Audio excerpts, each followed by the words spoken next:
शासन ने एकदम गलत किया है कि मूर्ति यहाँ से, उनको अधिकार नहीं है, उनको मूर्ति उठा ले जाने का अधिकार नहीं। उठा के ले जाने वाले कौन होते हैं भाई? प्रशासन के लोग ले गए, मूर्ति यहाँ से उठा ले गए, सब तोड़ ताड़ के आपके सामने। अगर माइक जाता हो देख लीजिए, तोड़ के उधर फेंका गया है और उधर सब तोड़ करके फेंका। हमारी दीवार को गिरा दिए हैं, मंदिर की दीवार को गिरा दिया गया है। हमारे हक और हुकूक का जो है एक तरीके से गला घोटे हैं। आज अफसोस के साथ कहना पड़ रहा है कि हम आजाद देश के गुलाम नागरिक हैं, हमारी कहीं कोई सुनवाई नहीं हो रही है। नमस्कार, मैं हूं विनोद कुमार, आप देख रहे हैं प्रबल भारत की बुनियाद न्यूज। इस वक्त मैं उपस्थित हूं उत्तर प्रदेश के जौनपुर जिले सोधी ब्लॉक क्षेत्र के अंतर्गत ग्राम सरवरपुर गांव में। यहां पर जैसा कि रविदास जयंती मनाने को लेकर यहाँ पर उमड़ी भीड़ है और लोगों के द्वारा यहाँ पर अब रविदास जयंती का माल्यार्पण करके रविदास जयंती मनाया जा रहा है और लोगों को संदेश दिया जा रहा है।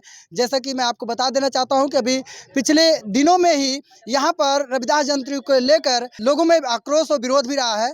बड़े संघर्ष और आक्रोश और विरोध के साथ यहाँ रविदास जयंती मनाई जा रही है। आइए हम ऐसे ही कुछ यहाँ पर लोग हैं, बातचीत करते हैं कि यहाँ का क्या माहौल है और किस संघर्षों में आज यहाँ पर लोग एकत्र होकर रविदास जयंती को मना रहे हैं। देखिए, आज जो जयंती है ये दलितों और पिछड़ों और गरीबों की गैर बराबरी को ख़त्म करने के लिए इन्होंने काफ़ी बहुत शांति का मार्ग अपना के लोगों को संदेश अच्छा दिया है। इनका कहना था कि मन चंगा तो कटौती में गंगा। इन्होंने कभी भी गरीबी और अमीरी के बीच का फ़र्क को नहीं समझा है। सबको बराबरी का दर्जा देने के लिए ज्ञान दिया है सबको। और इनकी जयंती में आज यही संदेश देने के लिए हम लोग गैर बराबरी ख़त्म करने के लिए और एक समाज में अच्छा समरसता का संदेश जाए, इसीलिए आज हम लोग यहाँ पर इकट्ठा हुए हैं और रविदास जी की जयंती को मना रहे हैं। 2 दिन पहले आप जो है कुछ बातों को लेकर जो है यहाँ पर विवाद कहले या कुछ ऐसी स्थितियाँ हो गई थी, उसमें यह है कि कुछ अराजक तत्व थे जो यहाँ पे जो आयोजक थे वो तैयारी कर रहे थे। कुछ अराजक तत्व उसमें आके विरोधी दल के जो बराबरी को नहीं मानने वाले हैं, जो गैर बराबरी अभी भी करना चाहते हैं लोगों को, तो ऐसे लोग थे, अराजक तत्व थे जो वो इसमें इनसे रविदास जयंती के जो आयोजक थे उनका कोई लेना देना उससे नहीं है, वो विरोधी दल के थे सब। तो उनका इस तरह से जो प्रोग्राम है, इस तरह से प्रोग्राम करने को लेकर जिस तरह से आप लोग अग्रसर हैं, ये लगातार प्रोग्राम होता रहा है जी। तो विरोधाभास किस बात को लेकर था? उनका विरोधाभास यही था कि भाई सब लोग यहाँ रविदास जयंती शांति से मनाते थे। ये स्थल जो है रविदास जी का है, तो कुछ दबंग हैं, व्यक्ति हैं जो कब्जा करना चाहते हैं इसको, रविदास जी के मंदिर को पूरी तरह से ख़त्म करना चाहते हैं। तो प्रशासन का किस तरह सहयोग मिला आपको? देखिए, प्रशासन का सहयोग तो आज तो सही मिला है। इसके पहले प्रशासन का सहयोग ये था कि कुछ उपद्रवी गलती कोई और किया और सज़ा हम लोग को भुगतना पड़ा उसका। सर, जैसा सुनने में आता है कि प्रशासन के द्वारा भी लोगों के ऊपर थोड़ा जुल्म ढाया गया है, इसके बारे में क्या कह रहे हैं? बिल्कुल किया कोई और, भरा कोई और। जैसे कि अराजक तत्वों ने पुलिस के ऊपर पत्थरबाजी या कुछ ऐसा किया था, जो विवाद किया था, जिसमें कि प्रशासन वाले आए तो अगर चाहते वो लोग बहुत शांति से काम कर सकते थे यहाँ पे, लेकिन कुछ न कुछ प्रशासन की भी गलती रही है, कुछ पक्षपात रहा है उनका, जो कि हमारे लोगों पर अत्याचार किए। कुछ ऐसा नाम आया है कि पुलिस वाले भी नाइंसाफ़ी के साथ लोगों से मारपीट करते रहे, मतलब एक आम जनता की तरीके पुलिस भी मतलब उसमें शामिल है। कहीं न कहीं देखा जाए शामिल भी है। अब क्या कहेंगे, 26 FIR हुई है, FIR जो पुलिस की तरफ से FIR कराएगी, उसमें 40 से 50 नामजद है, तो आगे की लीगल टीम जो होगी आगे की क्या रणनीति? देखिए, हम लोग प्रशासन के पास जाएंगे, कप्तान साहब के पास पेश होंगे, सारी चीज़ों से उन्हें अवगत कराएंगे और उसके बाद ये चाहेंगे कि भाई जो मुकदमा लगा है हम लोग के वापस हो जाए। मैं DP Sonkar, civil court Jaunpur में अधिवक्ता हूँ और यहाँ का क्षेत्रीय निवासी हूँ। जहाँ ये घटना घटा है वहाँ का हम क्षेत्रीय निवासी हैं। अब आज हमको अपार खुशी हो रही है कि हमको जो है मनाने दिया जा रहा है कि रविदास जयंती, जो कि हम 1985 से विगत वर्षों से 1985 से हम लगातार मना रहे हैं।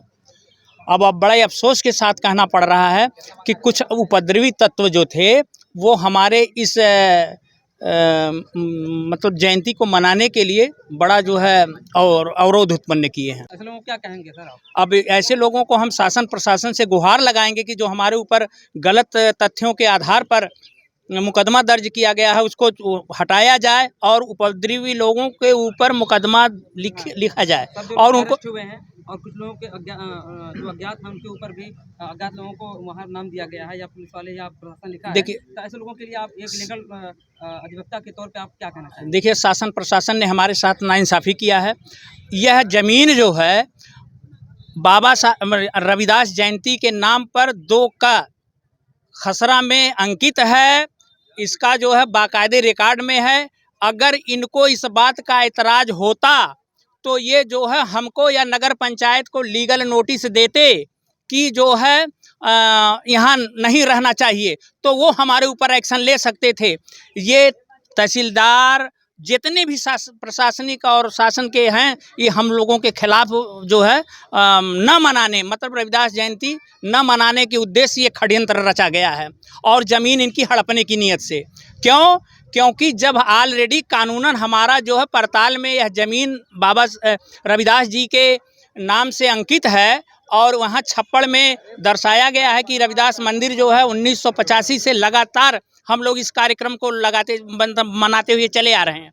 बीच में अब थोड़ा सा हम ही बता रहे हैं, हम लोगों को मतलब न्याय के पक्ष में हमेशा हम लड़ाई लड़ते रहेंगे। जब भगवान राम जो है इतने 500 साल से टेंट में रहे और आज उनका भव्य मंदिर बना, तो हम भी इस उम्मीद से यहाँ खड़े हैं कि मतलब कुछ दिनों में हम लड़ाई लड़ेंगे और यहाँ भी भव्य मंदिर का, रविदास बाबा जी का भव्य मंदिर का निर्माण कराएंगे। इसके लिए कुछ भी करना पड़े हम करने के लिए तैयार हैं। लेकिन जो शासन प्रशासन ने कहा है वो हमारे साथ अत्याचार हुआ है।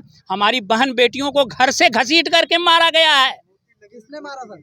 पुलिस वाले और जो है मतलब पुलिस के मतलब शासन प्रशासन के लोगों ने घर में घींच करके मारा। उनकी कमर टूट गई है, मेडिकल नहीं हुआ है। आखिर में हम कहते हैं ये तो नगर पंचायत का ना अधिकार था, वो हमको लीगल लोगों की लगी है चोट? कम से कम हमको लग रहा है 15-20 लोगों को लगा है चोट, और जिनका डॉक्टरी मुआयना नहीं हो पाया है। तो दरवाज़ा टूटा है, छोटे छोटे बच्चों को उठा के फेंक दिया गया है।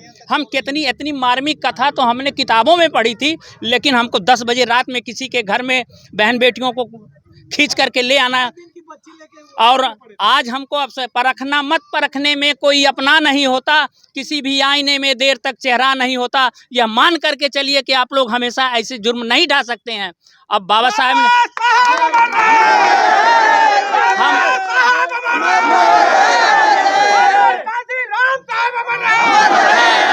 बात है, अगर किसी को प्रशासन को अगर इस मूर्ति से, बाबा रविदास जी की मूर्ति से अगर कोई मतलब उनको दुख था या यहाँ न मनाने देते, तो यह कहते हमारे नगर पंचायत मूर्ति उठा के ले जाने वाले कौन होते हैं भाई? कौन ले गए? अब यहीं तो शासन प्रशासन के लोग ले गए, प्रशासन के लोग ले गए, मूर्ति यहाँ से उठा ले गए। यहाँ मूर्ति उठा ले वहाँ 1985 से बताइए, यहाँ जो डेकोरेशन हुआ था वो भी सब तोड़ ताड़ के आपके सामने, अगर माइक जाता हो देख लीजिए, तोड़ के उधर फेंका गया है और उधर सब तोड़ करके फेंका। हमारी दीवार को गिरा दिए हैं, मंदिर की दीवार को गिरा दिया गया है। दीवार कितने दिन से यहाँ पे खड़ी है? 1985 से। सर, प्रशासन जिस तरीके से प्रशासन जो है अगर यहाँ से मूर्ति उठा कर ले गई, तो क्या आप एक अधिवक्ता के तौर पर मैं जानना चाहूँगा कि क्या प्रशासन को अधिकार है यहाँ से मूर्ति ले जाने? कतई नहीं। अगर उनको एतराज होता तो वो नगर पंचायत को, अध्यक्ष को नोटिस देते कि यहाँ गलत ढंग से दिया गया, रखा गया मूर्ति। आपकी क्या राय है, इनको हटवाइए। और प्रशासन को क्या कहना चाहेंगे? प्रशासन ने एकदम गलत किया है कि मूर्ति यहाँ से, उनको अधिकार नहीं है, उनको मूर्ति उठा ले जाने का अधिकार नहीं है। और उन्होंने हमारे हक और हुकूक का जो है एक तरीके से गला घोंटे हैं। अगर उनको किसी प्रकार की कोई दिक्कत होती तो हमारे नगर पंचायत हम नगर पंचायत के हैं ना, नगर पंचायत सुप्रीम बास हमारा है, उसको कोई एतराज होता आकर के हम लोगों से कहता, कमेटी से कहता कि नहीं जो है आप गलत हैं, तो जो एक्शन होता।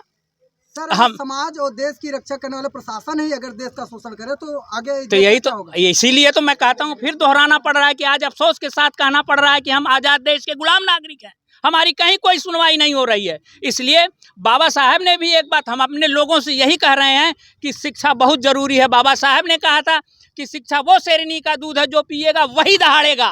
तो हम